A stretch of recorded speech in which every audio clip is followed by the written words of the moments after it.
What is going on, everybody? Welcome to another episode of The Hot Take. This is where we dive deep into one real estate topic. Today's topic is the psychology of the seller. For you guys that don't know me, my name is Jesse Burrell, and I'm your host of Batch TV. Let's get into it.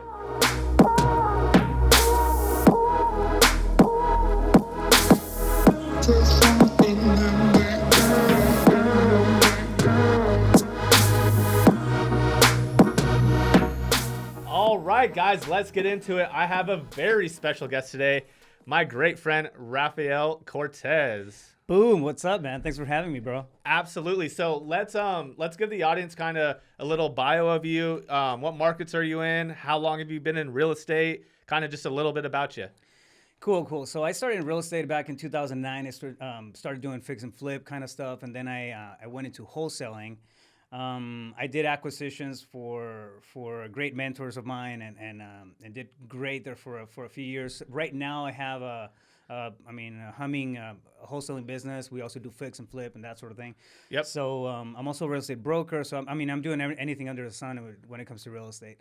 And I'm in Phoenix market mainly. Phoenix market. We tap into Tampa market as well, Florida, and then Texas stuff.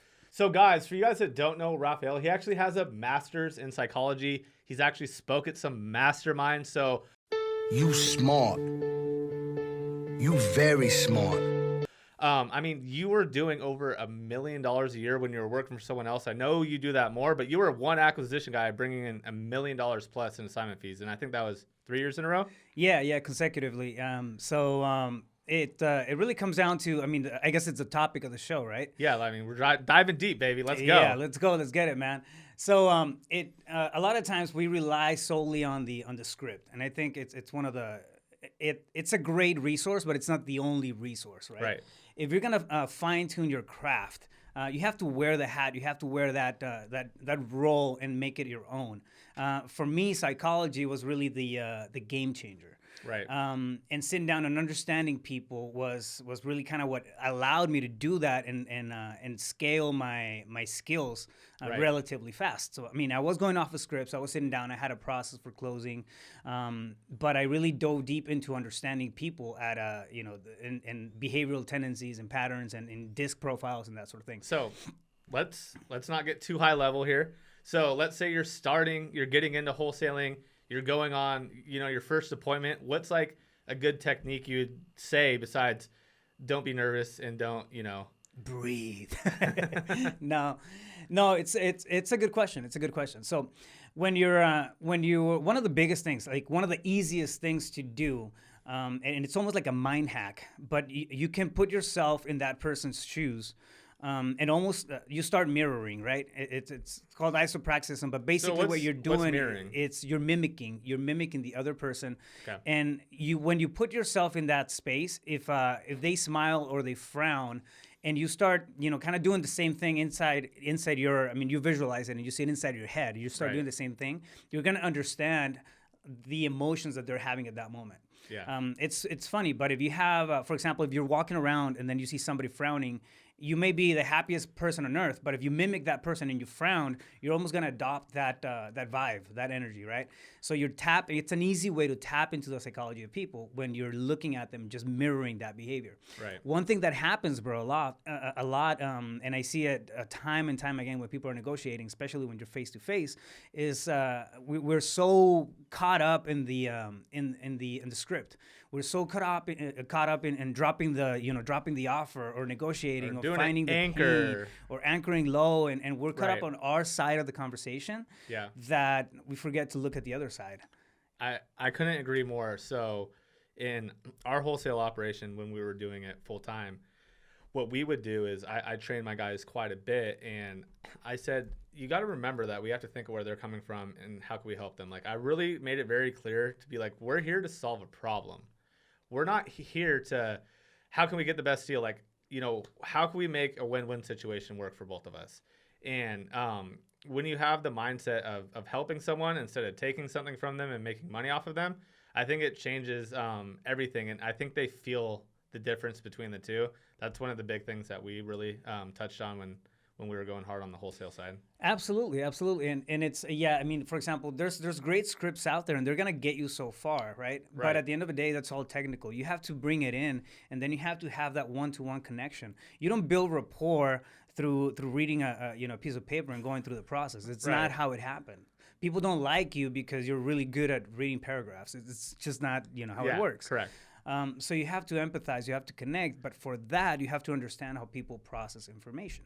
Right. And I'm gonna break it down in a very simple way. But for example, if you're anybody who's familiar with DISC, knows about this stuff. But we have 4 main behavioral buckets. Yeah, let's go into those real quick. So for someone that's new, let's maybe talk about a lot of different places. Break it down into 4 personality types. So let's go over DISC, name each of them, and kind of talk about the personality traits quickly, and kind of like how would be a great way to negotiate with a seller like that. So 4 main buckets. Think of them as buckets, right? And this is where we all fit in. We all have all 4 within us, but some of them are stronger than others. Right. So the first one is going to be your drivers, your D personality.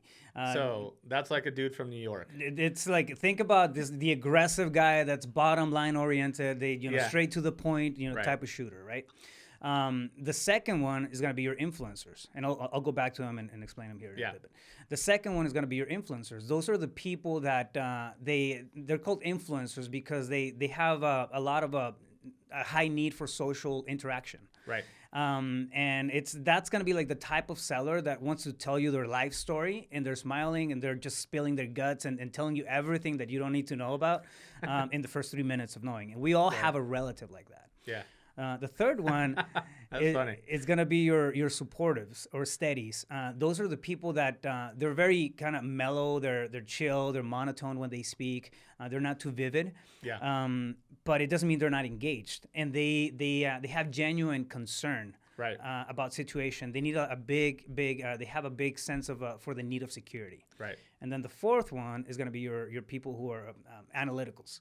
So high calculating, type of behavioral tendency, and those are the people that want stats. They want numbers. They want comps. They want, okay, how are you going to break it down? Give me they want all the little details, and they have 1,000 questions. Right. For something that can be answered in so 2. What you're trying to tell me, and I obviously know this, is you treat and negotiate with each personality type or whatever their strongest personality type is completely differently. Absolutely. And it's not about deceit, bro. It's not about trying to lie to somebody as to who you are. It's about understanding communication in their how to their communicate language. best with that person. We're not trying to pull one over. Yeah. It's how do I effectively communicate with this person? And dude, that couldn't be more true whatsoever. Absolutely. It's all about effective communication. That's what it comes down to. I'll paint a picture. For example, if you're an S type and you're very introvert and you're mellow and you're chill and you're monotone and your voice is, when you speak, it's low, and you start talking to somebody who's a high D, who's very loud, they're very affirmative, and they're going to overpower you. Right? So what happens when you're sitting down in front of a seller? It's like they're going to eat you up. They're not going to, respect you, 1. 2, you're not going to be communicating or in the same language, Correct. Literally. So you almost have to mirror what they are. So if it's a driver, you have to push back hard. And if that's not your tendency and how you like to negotiate, I mean, you have to change your way to communicate effectively with you, or else they're just going to bulldoze you, and you're not going to be able to even negotiate with them. Absolutely. And then a vivid example, for example, and this is something that I've seen in a lot of times, is that you have somebody who's highly analytical, right? And they're negotiating with a high driver. The high driver does not give 2 rats about the details, let's get the deal done. Yeah, what's my price? What's my bottom line? When can you close? It's got 3 questions. Yeah. And the analytical acquisitions guy is trying to tell him comps, is trying to get square footage, zoning, and all kinds of stuff that the guy is not interested in. Right. So loses rapport. But it's very important just to understand that they're all different hats. Right. We all have, and we all have, a degree of the 4 behavioral tendencies in us. It's something that we do. But we just have to be aware that when we're talking to somebody, We have to recognize how they communicate. Right. And then we have to come to their level, because that's our job as acquisitions reps. Right. We're there to get some business. Right. So it's our job to adapt to them, not theirs to adapt to us. Correct. Fine tune your craft, understand how people communicate, recognize that stuff, and then just get better at it. But you want to do it in their same playing field. So most, if let's say you're getting started in wholesaling, you're entrepreneur, let's not even use an acquisition rep, because that's as you scale the company, but they tend to be the same trait. Is most of them are drivers. Mm-hmm. So most person that's going to negotiate with the seller tends to be a driver or high D. So what's a good tip for if you're an analytical person, that's the seller? How would you approach it? Because you can't approach it by trying to get the deal done fast. Like, does it take a couple appointments to go out to? What are your experiences with how to get someone that's analytical to sign quicker than maybe, they're going to want to not going to want to, but than having to go there multiple times. Is there any tricks you have move there? the sale along. Just for them, you have to be prepared. You have to be prepared with data. And then unfortunately, and I say unfortunately because I'm a high driver and sometimes it just kills me to slow down, but you have to give them time to process that info. Right. Those are the people that actually want to sit down and then look at the deal, and they want to look at the thing make sense before they pull the trigger. Now, let me give you one highlight on each one of them. When you're talking to a driver, you have to be firm, direct, and to the point. Right.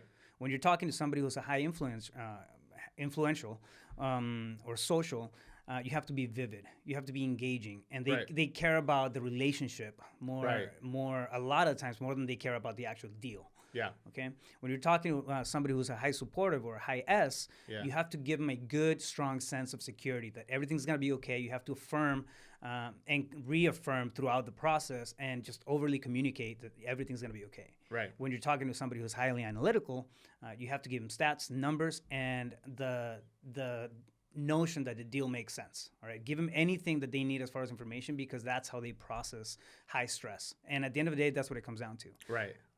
A house, a deal, a real estate deal it's a high ticket item, right? So it's a high stress situation most of the time. So I think that us doing real estate every day sometimes forget about the stress that goes on. We're like, okay, well, when can you move out? They aren't thinking of all those things yet, and this is a lot of people only buy a few houses in a lifetime. Yeah. So we're like, oh, this is no big deal. You have to remember, they're moving somewhere. They're doing something. They're going out of state. Like, it's not just bing, bam, boom. Like, okay, let's get this done. I really would always try and think all the way ahead. Okay, do you know where you want to live? Are you buying a house? Are you renting a house? Mm-hmm. How can we help you make sure you're comfortable on this transition? Like, instead of just thinking about, okay, how can I get this contract and go make some money? Make sure they're comfortable, because then once, let's say you did get the contract signed, you're going to have a whole multitude of problems if you don't address those things first. Oh, absolutely. And again, those conversations have a place in each one of the behavioral tendencies. For example, that right there it's a high S conversation. Right. You want to help them out. You want to make sure that they know that they're not alone in it. Yeah. And you're part of the team, and they can count on you to move things along. So. Like, for example, and that's not always the case. The driver would be like, none of your business. Like, yeah. I already know where I'm going. Yeah, don't worry about it. Like, they don't want to share anything. They just bottom line. Hey. Are you buying this or not? You agree to my price or not? Yeah, exactly. And it's funny, man. But I mean, we see that in real estate. We see it in relationships. Anybody who's listening right now, they can sit back and then think about their family. Yeah. Anybody in their family, I'm sure you're going to be able to pinpoint a driver, a high influencer, a high steady or supportive, and then a high analytical. It's just we're algorithms at the end of the day, man. It's facts. Crazy, but #facts, bro. Dude, I mean, that's why I love doing this this series so much. Is like, we're able to pack so much into 10 to 15 minutes for someone really to get some meat and potatoes. So let's give one last thought. So, we're talking about the psychology of a seller. What's one last gem that you'd like to give before we go? I'm big on body language. Yeah. Let me do two. So if you're face to face, because right now it's we do some face to face and a lot of it is over the phone. Right. When it's super simple. If somebody's leaning forward, if you're in the negotiation process, you're dropping numbers, and somebody leans forward or makes a motion with their body that's opened, and they're leaning forward, it means that they're engaged in your conversation. Okay. Something negative is going to be the opposite, right? They close off or they push back from the table. Yeah. It's a simple tell, but it's a simple way to read somebody's body language and know whether or not you're getting the point across and they're with you. Okay. But because they can be saying something with their head, but their body's going to be doing something different. Right. Yeah. And you can't really control your body as much as you can control your head, like subconscious stuff. I mean, let's not dive too deep. we're at the end of the show, and then what's your second one for if you're on the phone? If you're on the phone, listen to the pitch. So tonality is good, you know, the steadiness of the conversation, but listen to the pitch. Any sign in a change on the pitch of the voice, for example, if they go or they go I mean, it's the same principle as pulling in and then pulling out out of the context of a conversation. It's just two simple ways to understand at a subconscious level whether or not somebody's with you in that talk. And if you hear, I mean, it's a good opportunity to redirect, right? Yeah. So before we go, tell everybody the best way to get a hold of you, and then obviously any questions, we'll throw them in the comments. So what's the best way to get a hold of Rafael Cortez? Fastest way is Instagram. Just do Raphael.ceo. Okay. Pulse. And DM me. Shoot me a DM right there, and then I'm pretty active there. So, dude, I appreciate you coming on today, brother. Of course, man. Thank you so much. Thank you. Thank you so much for watching another episode of The Hot Take. Again, I'm Jesse Burrell, your host of Batch TV. Any questions, throw them in the comments. Or if you have any topics or guests you want to come on, throw them there as well. Let's get it.